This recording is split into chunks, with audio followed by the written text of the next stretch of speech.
Save on O'Reilly Brake Parts Cleaner. Get 2 cans of O'Reilly Brake Parts Cleaner for just $8. Valid in-store only at O'Reilly Auto Parts. O'Reilly Auto Parts.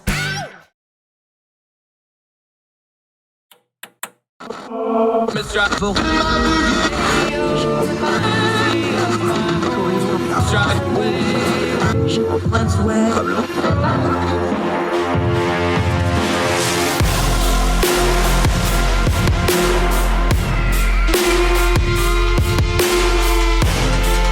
your host, Andrew Donaldson. This is Heard Tell. Welcome back to Heard Tell. I'm so happy to be talking to my buddy Alex. We're going to practice the name in just a second. Muresianu? See, I already messed it up. We were going to practice it. Muresianu. That's a little close. Muresianu. Okay. Muresianu. Alex Muresianu. He's at A Hard to Spell at Twitter. Get it? So we call him Alex Hard to Spell. We go way back, all the way back to the Young Voices Day, even though we're not that young anymore. Buddy, good to see you. Good to talk to you again. How you been? Doing well. Glad to be here. He does tax policy stuff, and that's where I wanted to start because we are kind of in what I call policy silly season of the election. You have silly season during the primaries where people are just throwing it. We have our candidates now. We're going to have the DNC this coming week, so that'll be a little more serious. But we are in the silly season of policy where the candidates just start throwing out the populist stuff that sounds really good, but doesn't have a lot of policy to it. So before we get to the tax stuff, how's it hit you? Because you take this stuff seriously. You're one of those people that just, like pain and suffering and get into the tax code and that sort of thing. You've noticed this trend, right, though, that something really complex like tax code, like tax policy, the buzzwords of it, the policy of it, and now we have both major candidates just going off with the buzzwords of the policies, and you're like, no, wait a minute, this isn't good policy, or this is a good policy, it just doesn't have a good buzzword. You've noticed this trend, right? Yeah, and honestly, I think, at some level, this is a constant of politics that, politicians will say what sounds good or sounds appealing, but isn't really backed up by a more thorough evaluation of the issues. Pander to the lowest common denominator, whatever. That's constant. You expect that in politics. But I think in terms of how campaigns, approach tax policy, I think it has actually gotten worse. If you go back to, say, the 2016 primary, you had these very detailed policy proposals on both sides of the aisle. Every Republican in 2016 had a tax plan, the Democratic side also very detailed. And maybe not all those ideas were good, but they were at least approached with a level of thoughtfulness and consideration for, what the tax code should look like. Whereas, I think a lot of the policies that we're seeing from both campaigns are sort of slapped together and not reflective of like a deeper engagement with the substantive, question of what should the tax code look like. And how do we deal with substantive? Because part of your job is you can do the code stuff and all the in-depth reading on it, but then you've got to write an article about it, or you got to do a little video on it, or you do an interview like you're doing with me where you have to explain it in this really complex, multi-layered stuff that is really, let's call it what it is. It's become this Frankenstein of a lot of different stuff slapped together, right? That's a fair way to put it. And you have to try to explain it in little 2, 3, 4, 5 minute sound bites. That's the inherent problem with all policy. Where it comes different with tax policy is this taxes is the one thing all Americans have in common. You either have to pay it or you at least have to announce it. This is the one policy that it's almost the most complex policy we have, but it's also one of the very few that actually affects every single person. Absolutely. Although I will say when I was in college and I knew I wanted to go into public policy, but I wasn't sure sort of what issue area to specialize in, I was debating between tax policy and healthcare policy. And I decided, actually tax policy is kind of easy to understand relative to healthcare. So maybe it's not the hardest issue, but it is like a sort of optimistic way to put this is, as Rich Rubin at the Wall Street Journal says, that every story has a tax angle. I think that's something that's really interesting about working in tax policy is each issue, there's some tax provision that relates to it. Maybe it's not like the most important part of an issue, but it's certainly, connected and relevant. You can talk about how, take healthcare, the exclusion for employer-sponsored health insurance, not being taxed, or, compensation not taxed under the income tax. That has huge implications for health policy, but it's a tax decision.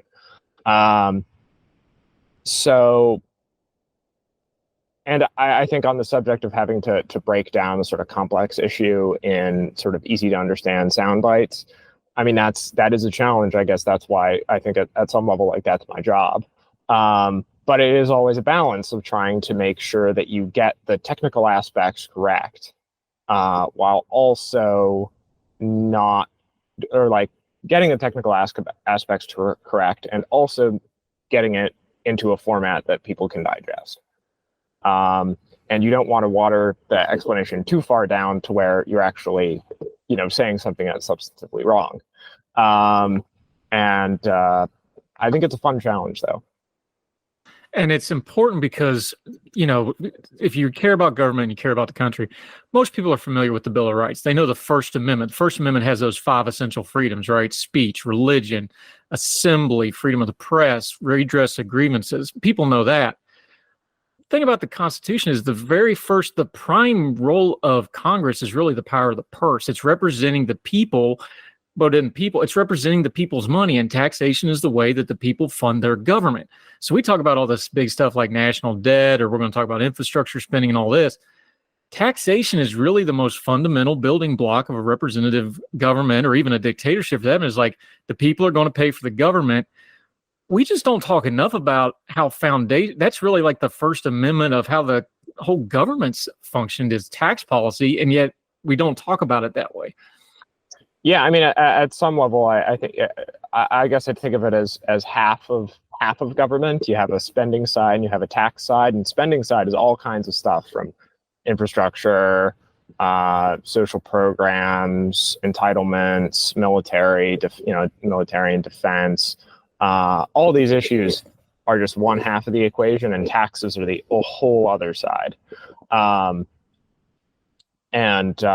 think that's absolutely, like, no matter what form of government, you're going to need to raise revenue one way or another, probably through taxes, unless you are a very weird, like, petro state, maybe.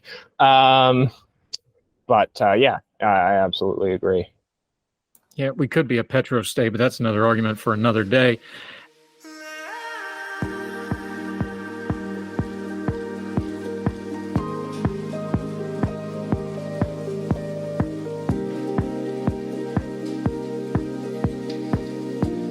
What's the easiest choice you can make? Window instead of middle seat? Picking a vendor who sends a great gift basket? Outsourcing business tasks you hate? What about selling with Shopify? Whether you're selling a little or a lot, Shopify helps you do your thing, however you cha-ching. Shopify is the global commerce platform that helps you sell at every stage of your business. From the launch your online shop stage to the first real-life store stage, all the way to the did we just hit 1 million orders stage. Shopify's there to help you grow. Whether you're selling scented soap or offering outdoor outfits, Shopify helps you sell. Wherever and whatever you're selling, Shopify's got you covered. Sign up for a $1 per month trial period at shopify.com/try. Go to shopify.com/try now to grow your business, no matter what stage you're in. Shopify.com/try.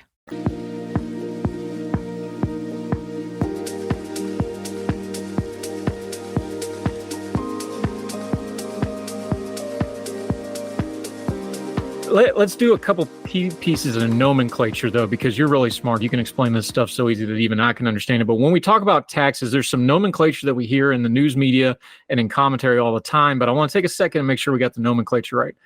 So when somebody says a term like tax cut, well, everybody just thinks like, oh, that's paying less taxes. Practically, though, that could mean a lot of different things. That could be moving piles of money from one source of revenue to another. That could be just rewriting a piece of the tax code so that it's a regulation instead of a tax. We've seen that because that gets fought out in the court system. Something like a term like a tax cut, because we're going to be talking about that because it's election year. So it'll be raise taxes, tax cut. You're going to hear that dynamic. How should we approach when we hear the term tax cut? Give us a good definition of that as a news consumer. That's a good question. I would say definition of a tax cut, I guess an important question is whether we're talking about an individual policy or a package. In 2017, we had the Tax Cuts and Jobs Act, which is often described as a $1.5 to $2 trillion tax cut. But it was not just, we're going to cut rates, we're going to cut tax rates, and we're going to introduce some new tax credits. It was a combination of tax cuts and tax increases that, when added up together, amounted to a net tax cut of between 1.5 and $2 trillion.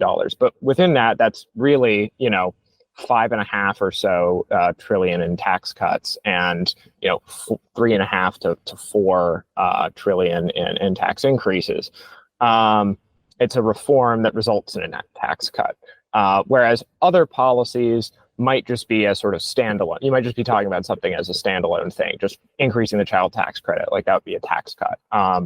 Or you could just reduce the income tax rates by each bracket by one percentage point each. That would be a tax cut.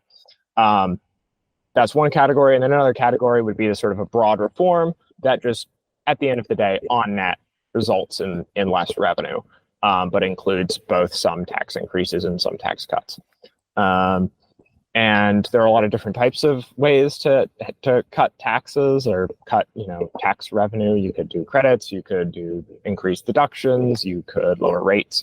But I think that's a good way to think about when people talk about tax cuts. They could be talking about a sort of big reform package where a lot of things change, or it could just be sort of one specific policy being changed. The opposite of that one, of course, is we hear it all the time during election year. They want to raise your taxes. And it's kind of the mirror image of the same rhetoric, though, because raise your taxes can mean a lot of things, because the government grows because the country grows. So technically, your taxes are always going to raise just naturally, incrementally, no matter what. Your taxes raise as you go up in income. Your taxes may actually raise as you decrease income, depending on how it's outlined. There's a lot that goes into that, but that's the rhetoric we hear. They want to raise your taxes. What's a healthy way to come at that term? I guess, yeah, it's a similar idea to what I talked about earlier. Now, about a tax cut, yeah, it's just about the mirror image. Sometimes you get a package that includes, a combination of tax increases and tax cuts. We're going to reform the tax code. We're going to make it sort of better. We're going to improve its design. And along the way, we're going to raise the amount of revenue that we're taking in, versus just like one discrete policy that is just like, we're going to raise, the top income tax rate from 37% to 40%. And I mean, I think another part of this conversation is, I think there is a bit too much focus on, how, or are we raising taxes or cutting taxes? And I think there should be a little bit more sort of thought put on how are we raising taxes and how are we cutting taxes, rather than just, the direction. Yeah. You just touched on it. There's another terminology that I want to touch on, because we're going to hear it a lot, especially with Donald Trump running, because he made his reputation as a businessman and a reality TV star. But you've heard it long before then. I remember the Ross Perot campaign. I'm old enough to remember that one, where we got to run government like a business. The terms are the same: revenue, money coming in, right? Deficit, money loss. If you have more revenue than you have loss, you make, in the business world, we call it profit. In government, we call it surplus, but it's basically the same terminology. However, just saying run the government like a business isn't the same, because it's not, because businesses don't get to tax people. They're charging. It's a different thing. Talk about that rhetoric for a minute, because we hear that a lot of like, well, just run government like a business. The terminology is very similar, but it's not actually really super practical. And it almost leads you down a path where you don't fully understand. And it kind of gets us into that mess we talked about of it gets it overly complicated, and we get away from what taxation policy is really supposed to be, funding the government. Yeah, I have very mixed feelings about run government like a business as both sort of a rhetorical matter and as a sort of guide for policy making. I think the way that the idea could actually be kind of helpful is that it is a sort of public choice theory idea where government agencies want to maximize their budgets. And if a government agency is not doing its job, the instinct is to give them more money because you have some end goal that some policy goal you're trying to achieve. And if the agency is not fulfilling its role, or the program is not fulfilling its role, well, then we need to spend more on that program in order to make it work. And I think the thinking is that if you run government like a business, you say this program costs a ton of money and is not giving us what we want, so we will get rid of it instead of spending more money on it. I think that is like a reasonable, like it depends on the circumstance. I mean, sometimes there's a program that like, I guess you are just going to have to spend more money because that goal is that important to you. But I think like a little bit of that mentality could be helpful. But, I think government's finances are very different from a corporate, or, in some ways very different from a corporation's finances. I guess the difference between a government and a company is that, like you said, businesses, revenue, those are voluntary payments made to them by customers, and governments have a monopoly on the use of force. They have to, you have to pay them. And so I think that is like one of the ways in which I don't think it's a great analogy for how to think about running government and raising money. That being said, I think there is a certain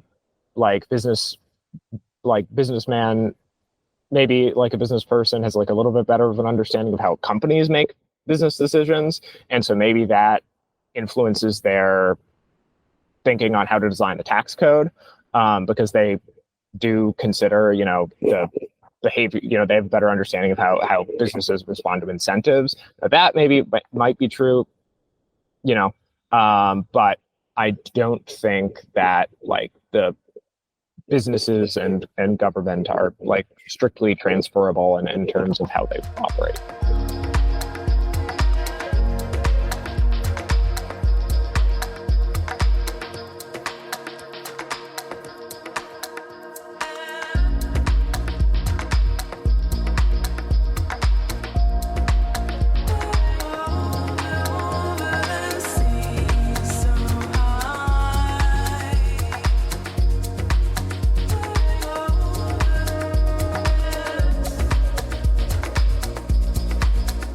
Yeah, that brings us to this no tax on tips thing. I think this is such a fun, teachable moment because I don't remember too many things where this has happened. So we have the two major party candidates agreeing on something, which that's odd enough on it is. So there's bipartisan agreement between them. There's some bipartisan agreement in Congress, especially the U.S. Senate. Ted Cruz and a couple others have a bill about this already, and Trump kind of glommed onto it. Trump saying this is his idea. This actually goes all the way back to 83. Reagan first proposed this in the tax codes back then. So this has a long history of talking about this. But there's also bipartisan agreement against it. I can't remember a thing where there's bipartisan amongst the politicians and the policy wonks who really fight about this stuff, who never agree on anything. They all agree it's a bad idea. What say you? Because it sounds really good. No tax on tips, which pay them in cash. They're not going to pay those taxes anyway. Shh, don't tell anybody. But the no tax on tips sounds good. But then you disagreed with it writing for Tax Foundation. American Prospect, who probably isn't going to publish you anytime soon, they agreed with you, although you two came to it from two different angles. You wound up at the same place. I don't remember an issue ever looking like this where there's so much bipartisan agreement and disagreement at the same time. Walk us through it a little bit, because the buzzword sounds good, but the practicality of it has a lot of technical details and a lot of devil in those details. Yeah, I mean, as far as like why this issue has like been brought forward, because it wasn't was not on many people's radar, I think, in recent years. Trump comes out for this idea in Nevada. Nevada's got a lot of tipped workers. Nevada's a swing state. Kamala later then comes out for the idea. You don't need a slide rule to figure out like why both of them, I think, have come together on this issue in an election year where this might be a decisive state. But as far as like a policy matter, there's like the root justification. I mean, yes, I think some people will, of course, benefit from this policy. Somebody benefits from virtually any policy you enact. It's a very large country. But the idea that, tipped income specifically shouldn't be taxed, and just about any other form of compensation should remain taxed, just isn't a policy problem or like policy view that I think has ever been articulated or held.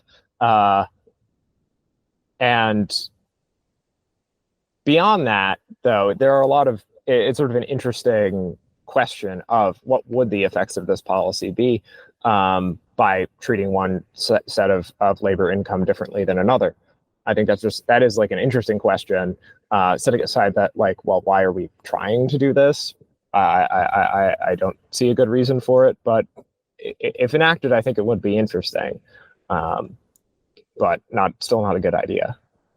It's interesting, the last part you said, because I think it gets to the core of when you hear something like no tax on tips or any kind of a tax policy, buzzword that somebody's proposing, it gets to what you just said is, how do you treat labor and how are you going to tax labor?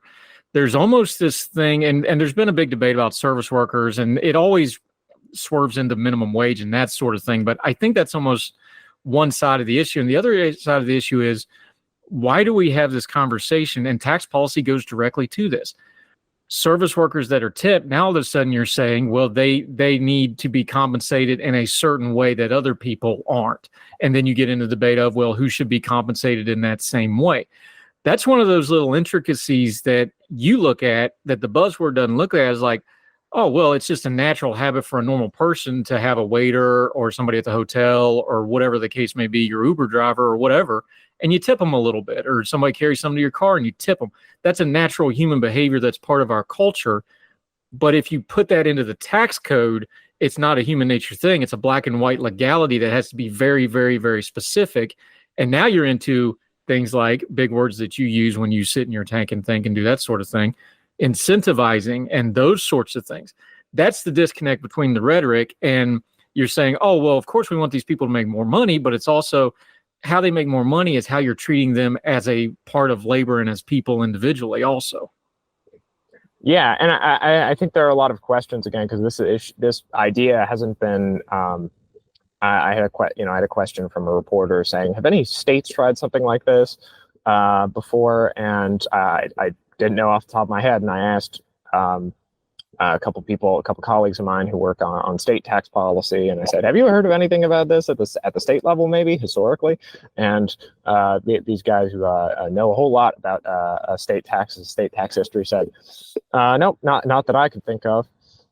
So I think there are some interesting like dynamics that you could imagine resulting from this policy. Now, the first point to talk about is that the vast majority of lower and middle income workers are not tipped workers, and a good chunk of tipped workers actually wouldn't necessarily benefit from this policy either, because a lot of them are sort of part-time, high school kids working after school, that sort of thing, and their total income with tips is under the standard deduction, so they are already not paying personal income tax because their income doesn't reach that level. So the fact that they're also able to deduct, tipped income wouldn't change their tax liability because they're already at the lowest level possible.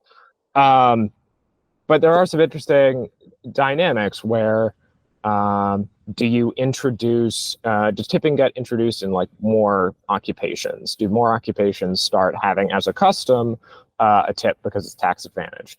Now, tipping has like very particular rules. Like it's supposed to be like a tip is voluntary, given to you by the customer. You cannot agree to it in advance. The example that somebody used when it was a Trump policy idea that I think they would have backed off. I don't know, maybe they backed off on it, maybe they haven't. Is that if you introduce this policy, then a hedge fund manager could just say, "Give me all my compensation and tips," and so they would see a huge tax cut, right? And it's like, well, you can't agree to a tip in a contract. I think that would defeat the idea of tip. That would make it therefore not tipped income. But you could imagine that it becoming customary, I don't know, to give a tip to your doctor or something. That's like a direct customer service provider interaction. I could imagine something like that. I don't know. I live in an apartment. I've never thought, or I've never had to hire a landscaper. But maybe, it becomes, and I don't know actually if it's customary to tip landscapers, but maybe it becomes customary now.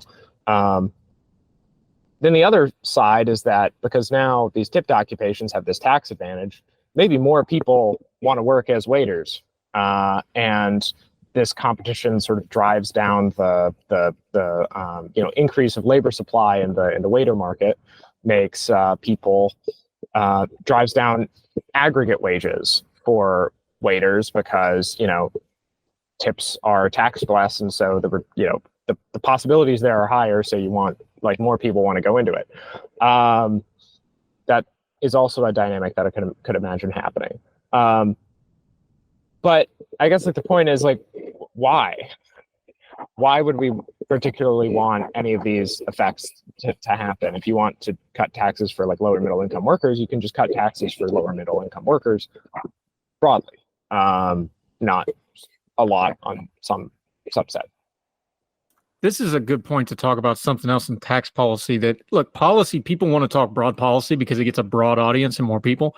This, I think, would be a really good example of policy that should be localized, because when Kamala Harris pitched this, she's doing it. It's an arena thing, but she's standing in front of Culinary Local 262.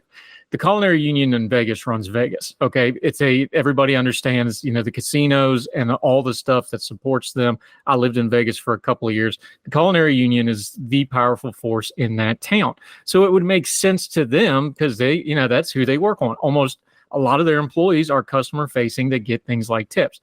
This seems like one of those things where you go, okay, this would be a really good idea in Orlando, in Las Vegas, maybe in LA, maybe in, Cherokee, North Carolina, where there's a big casino, maybe Biloxi, Mississippi, entertainment hubs.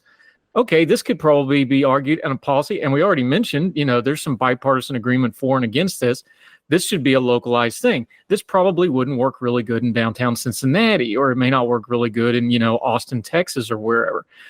Do we not talk enough about hey, some tax policy probably should just be more on the local and state level and quit trying to scale absolutely everything to national? Now, to be fair to both candidates, they're scaling everything national because they're trying to get elected president. So I understand why they discuss it that way. But shouldn't the voters maybe demand, especially at the state and the local level, even at the county and city levels, and go hey, wait a minute, shouldn't our tax policy be kind of dovetailed into what we're dealing with right here? My small town is right beside is a tourist area. So they would probably have to have some kind of a touristy centered tax policy because you got a lot of tourists in the summer and not a lot in the winter, right? Go down the road to Fayetteville, West Virginia, huge new national park. Having a national park park itself right beside you and take over your money-making venture, that changes your tax policy and revenue. I know, because I write for the paper there, right? Stuff like that. Do we not talk about that enough? Is that something voters, just average people, should be like, wait a minute, let's talk about local tax policy more than the national tax policy, because one, we can affect it a lot easier, and two, it's actually going to affect us directly. I think absolutely, and I also think that it's good illustration for the downsides of this sort of very targeted policy is that it hits a lot of different regions very differently. It provides a big benefit to Las Vegas. Las Vegas would see a pretty big share of the tax cut, I think, and Cincinnati or Oklahoma City, probably not as much. And I think that sort of narrow targeting of a specific region or a specific industry or industries, and then as a result, because industries are not equally distributed across the United States, specific regions, I think those sorts of tax policy designs are detrimental to having like you need to have a broad system that works for everybody, and it's designed with everybody in mind, not with narrow sort of interest groups, appealing to narrow interest groups. And so I think unfortunately, I think that's been lost. I think both sides in different ways are particularly concerned with targeting. So like the Inflation Reduction Act and the CHIPS Act, there are a lot of provisions meant to guide investments towards certain, regions. Usually there's a sort of veneer of policy justifications that has to do with historically manufacturing heavy areas, or historically, focused on fossil fuel areas, to try and make sure that that they can benefit from the green transition and make sure that they can get some green jobs. But in reality, if you look at it, the states and areas that it's targeting seem suspiciously similar to swing states. It just happened to end up like that. I don't know. So I think that sort of shenanigan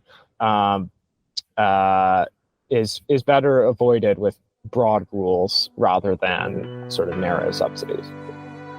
Yeah, it makes sense.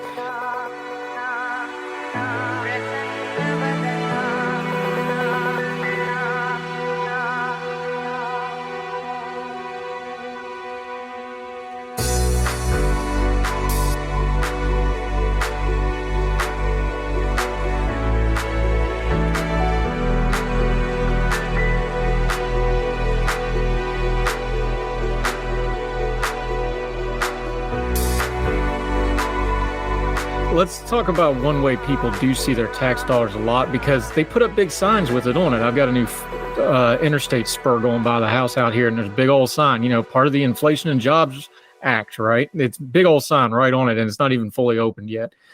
This is age old, of course. If you don't fill the potholes, you're probably not going to get reelected at the local level, and if you don't, spend on infrastructure on the national level, you get attacked on it. But infrastructure spending and tax dollars are always going to be linked. Now, we can get into the deficit spending and stuff like that, but this is another example of people, because infrastructure is a national issue down to the local issue. Everybody's got to deal with infrastructure, right? We did the infrastructure stuff under Trump a lot, obviously Biden and some of his policy proposals. What do you think the future is at? Because we're seeing more and more change in how infrastructure is being spent. That affects tag dollars. And the other part of the infrastructure thing is it's massive money into the private sector with these public-private, because you got to have a big company to build an interstate. You got to have a pretty major construction company to build a bridge. We've got some ports that are way out of date, need to be worked on. We got thousands of miles of rail line that are really out of date. But companies are going to get money, and the government's going to pick and choose who gets those contracts. This all goes right into tax policy, though, because that's our money getting spent, and that's the expenditure that people really, really notice, and the politicians love to talk about. But we don't always tie that to the tax policy, do we? Yeah, and so I think historically we did, and it's something we do less and less of. Historically, we've focused, and I'm going to talk, primarily about roads here. Applies to some degree for other modes of transportation as well. But historically, we finance roads with taxes related to roads. The idea being that we're going to align some of the benefits, the taxes that fund roads to the people who benefit from roads, and to some extent everybody does, and those taxes are also passed through. So a good example here is the gas tax. That falls on people who drive, but it also is to some degree, for commercial travel, it's passed through in the cost of transporting goods and services across the economy. So I don't own a car, but I do benefit from roads. And at some level, economically speaking, I pay the gas tax because other people who sell goods and services to me pay the gas tax because they've got to move those goods and services around. And we used to do this. This was how we funded the interstate highway system. This big public investment. But we sort of still financed a lot of that with these targeted, taxes focused on the users of roads. And today, we haven't touched the gas tax since 1993. And in addition to that, the gas tax is becoming, not only because of inflation has the gas tax declined in value, but also we've got electric vehicles coming, and they don't pay the gas tax, obviously, or, they don't directly pay the gas tax. And how, we've just gone to, we're just going to spend more from general fund. We're just going to plow whatever revenue we get from income taxes, corporate income taxes, into infrastructure instead of focusing on these policies focused on users. And I mean, I say that we're using general revenue. I mean, I think at some level, what we're really doing is we're borrowing. That's what we're using to fund infrastructure, not the general fund revenue. We don't raise enough general fund revenue to fund everything else. So the gap's, I think, really being made up by borrowing. And I think that's a mistake. I think that is particularly true in roads. We actually do basically fund our airport infrastructure, and airway sort of FAA type regulatory oversight. We fund that basically through taxes and fees on airlines and air travelers. I think that's pretty like reasonably well set up. There are some improvements that could be made, but it's roads where we've diverged. Yeah, one other thing that's interesting to me is we've heard it a little bit, but a lot of people are being very quiet about it, and I think they're being quiet on purpose. I'll give you my theory on it, but the tax cuts from the Trump administration are up to expire. Now, there's a lot of debate over what they did do, didn't do. We'll get into that, but I've got a theory on this because the last thing you want to do in an election year is talk about raising taxes, and expiring tax cuts are a raise on tax no matter how you want to cut it. And the Republicans know they can't really do anything about it. They're going to end up doing a CR and an omnibus bill because that's all they can do now, and they're not going to get anything passed. So they don't want to take another L on what's been a really ugly legislative season for them. So I think everybody's just kind of ignoring it and hoping the field of play changes and they can deal with it next year before it expires.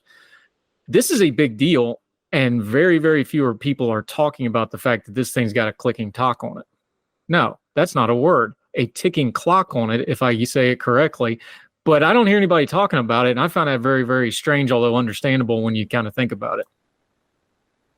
Yeah, I mean, it's a big issue. I think if you wanted to extend everything that's expiring in 2025 and you would make it permanent, it would cost somewhere between $3.5 and $4 trillion over a decade. That's a pretty damn big policy. In terms of scale.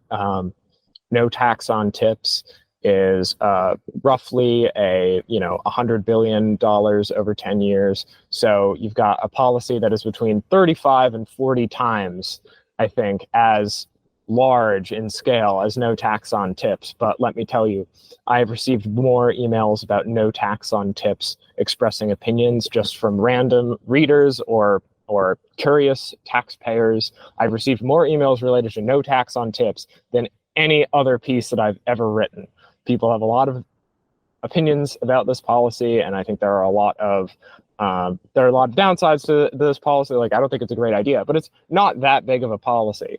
And I think it has like absorbed like a huge amount of attention relative to the tax expirations next year, which are massive.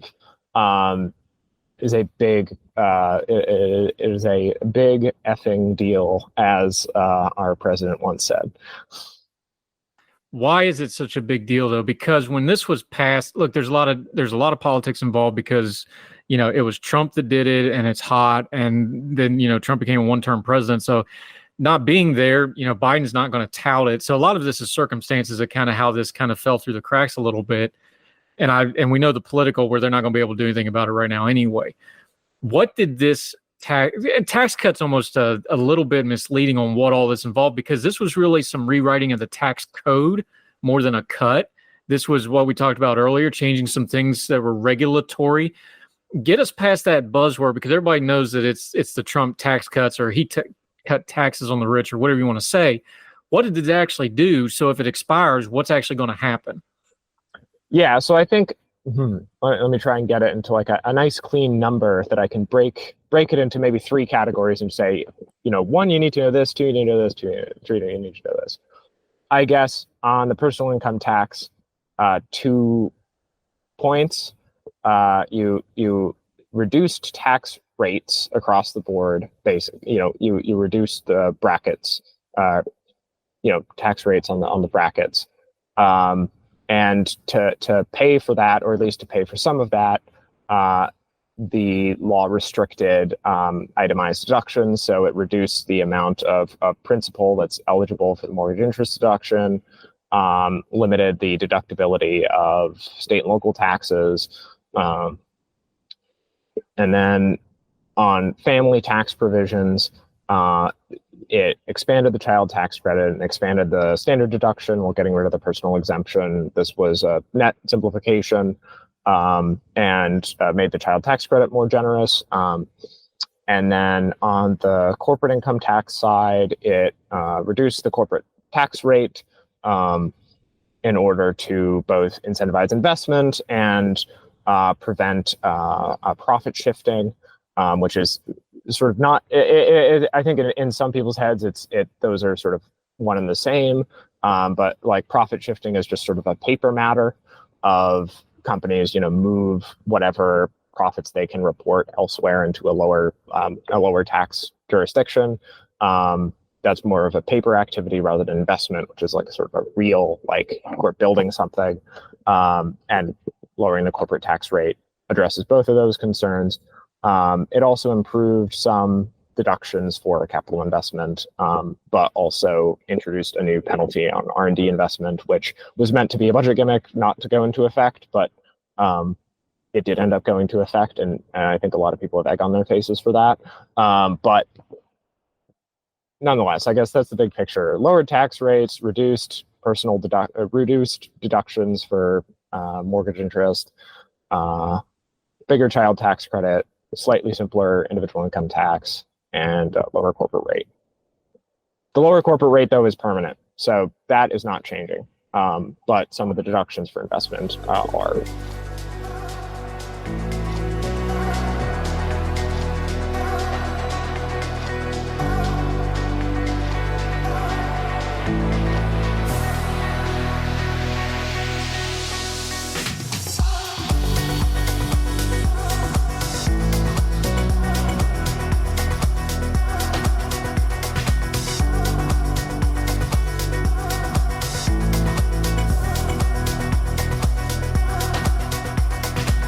One more thing on this tax thing before we let you go, though, is the long-term view, because the other problem with taxes is people just want to pay them between January and April and never think about them again until the next January or April, right? The country, though, doesn't work that way. Tax code's actually supposed to be written out 5 years, 10 years, 15, 20 years in advance, try to anticipate what's going on. The national debt is a big issue. Our spending gap is a big issue. Federal spending and the trillions and trillions we've dumped into it in the last few years. Both parties, both kinds of presidents have dumped in. It's a huge issue. math is math. There's no version of the future of this country where you're not going to have to raise taxes to fix the coming fiscal problems, especially with the social safety net issues, entitlements, those sorts of things. There's just no way around that. Now, they can musical chair this for a few more years maybe, but at some point you have to tax, or you're going to have another 100 million citizens, probably both, to balance the books on this stuff. But no politician is going to run for office, especially for president, going, oh, we got to raise taxes by X% so we don't have a financial disaster on our hand. How can people start actually talking about that? And I know it's not fun. It's not sexy like people want to talk about. We'd rather do cat pictures and just yell at DC. But if we're going to start talking about an actual problem coming down the pike, and the fact that raised taxes is going to be hard on everybody, but it's going to be the inevitable goal if we don't change what we're doing, what's a good way to talk about that in plain language for folks on their social media, just in things, and then in the rare opportunity they get to talk to a legislator or a congressperson or a presidential candidate? I mean, I remember I was asked this question by somebody, guy who's like very, very concerned about the national debt, but he was asking me, like, how do we talk to people about this issue and to get them to sort of take it seriously as a political priority. And I think I said at some extent, like, if I knew, I would be a very highly paid political consultant. If I really knew. I mean, I think at some level getting through that, it's not, do we make this hard policy choice now? It's, do we make a slightly less difficult policy choice now, or do we face a really tough one in 10 years? With the Social Security Trust Fund, it's not necessarily my specialty, the details of Social Security, but, I think the rule is, if the fund runs out, you have like an automatic benefit cut across the board. That's pretty substantial. You could, if you get ahead of it, you can make it, you can make a much more gentle change. You can protect, lower income people who really rely on Social Security. You could protect them if you get ahead of the issue. But if you don't, you keep kicking the can down the road until it's really too late. You've got this across the board cut staring you down. I think there's a similar story with taxes, albeit not with that sort of rule. But if you think about, if you're thoughtful and maybe you develop a more efficient, tax reform that, does net raise revenue, but you do it in you get rid of some disincentives for investment along the way, so it doesn't hurt the economy too much. That is ultimately a net tax increase. You do that in advance, you're in a much better position. If you have to wait until the last minute, you're just going to be like, all right, we're just raising all the income taxes 10% because that's what we got to do. And that's relatively straightforward, easy to understand. That's what we're going to do because it's the S has hit the fan, and we need to raise money one way or another. I think if you get ahead of some of those topics, you can have a lot easier of a conversation than the really hard ones that you will have to have if we do get in trouble. Yep, and when you get in trouble, send lawyers, guns, and money. You almost had the whole lyric in your answer anyway, so I'll just go ahead and lay that out there. Look, this stuff's complicated, and I appreciate you talking us through it. Give folks one or two things to look for in this coming campaign, because they're going to talk about taxes, because they're politicians. They always talk about taxes. And they're going to talk about policies. Give folks one or two things to kind of put their radar up when they hear either one of the candidates, whether it's Vice President Harris, former President Trump, when they're talking about policy and financial policy and tax policy. What's a couple of the buzzwords that pop your antenna up like, okay, they're saying that, but I need to look into what they actually mean by what they're saying. Give folks one or two things to watch for and pick out of the news cycle as it continues to spin faster and faster. At least personally, what I try and think about when I read about policymakers' ideas, or I hear them talk, or I look at their website and their issues page, or even sort of more dramatically like a party platform, what I always try and figure out, and this is not like an exact science, is prioritization. I think that is what I'm most interested in when I look at trying to figure out what a politician would actually do in office. Politicians usually have a very long list of ideas. for what they're going to do. And realistically, if you're a president and you do have a Congress that is of the same party, you have control of government, you probably get 1 to 2 big policy reforms, legislative packages. What are you going to use those 2 chips on? And it's not, usually they don't have, these are the 2 that I'm going to focus on, because they need to keep everybody on board. They say, I'm going to do all this on the environment. I'm going to do all this on, education and gun control and taxes and healthcare, all of these different ideas. But when it comes down to the process of legislating, like, they're going to pick a couple of priorities. And so I think that is, like, the most important thing to try and figure out is, like, where their priorities are. I don't know. I'm done trying to predict what's going on in Donald Trump's brain. He's a real unpredictable guy.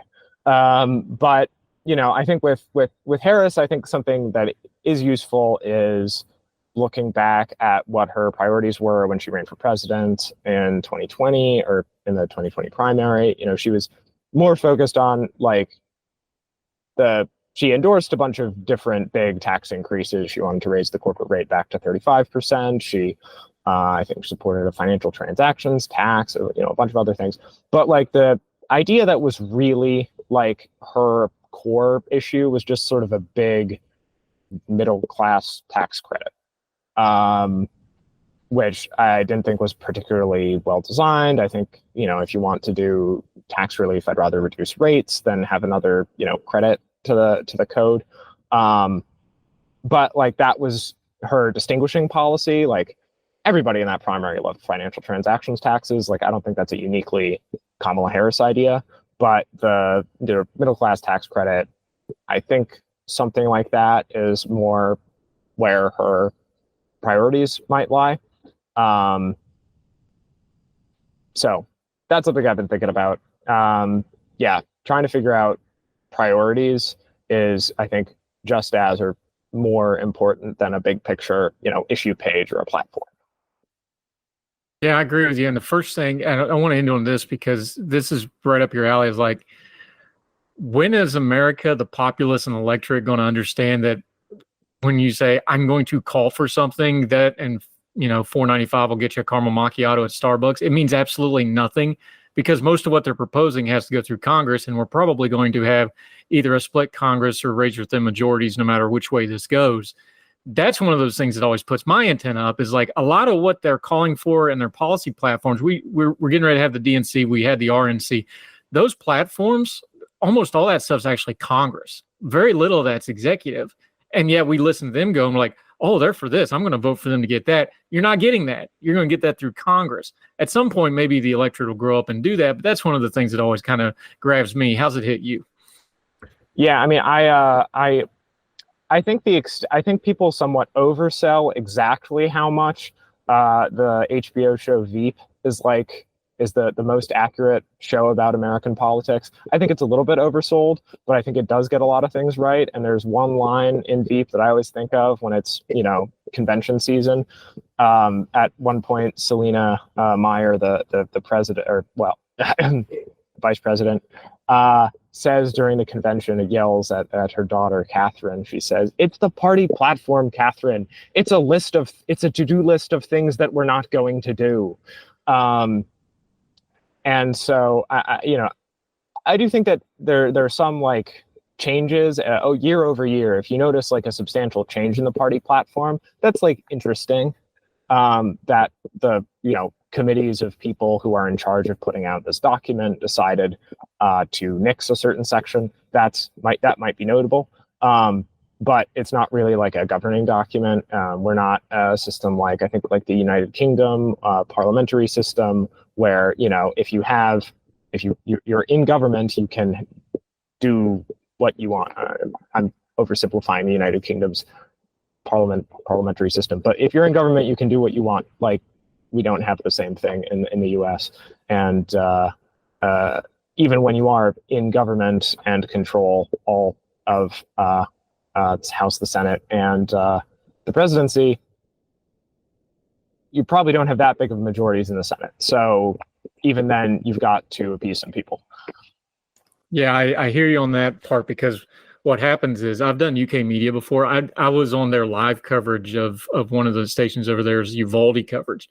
And I was just getting my head kicked in for 30 minutes on the Second Amendment, because I'm speaking a foreign language to them. They're like, well, just pass a gun law, because they're and so I'd have to walk them all the way through. I'm like, okay, you're used to the parliamentary system. So with very few exceptions, with a couple of things with the financial budgets, whatever the Parliament of the UK says goes. That's the law of the land. They don't have a written constitution. I was like, we have these constitutional amendments, so Congress can pass it all day long and it'll get tied up in court for 5 to 6 years and probably get tore down. I was like, so you have to walk them through it, because it's literally speaking a foreign language to a parliamentary system of, well, why don't you just pass this law? It's like, because we have this layers and we have this, stuff. So it's a well-made point.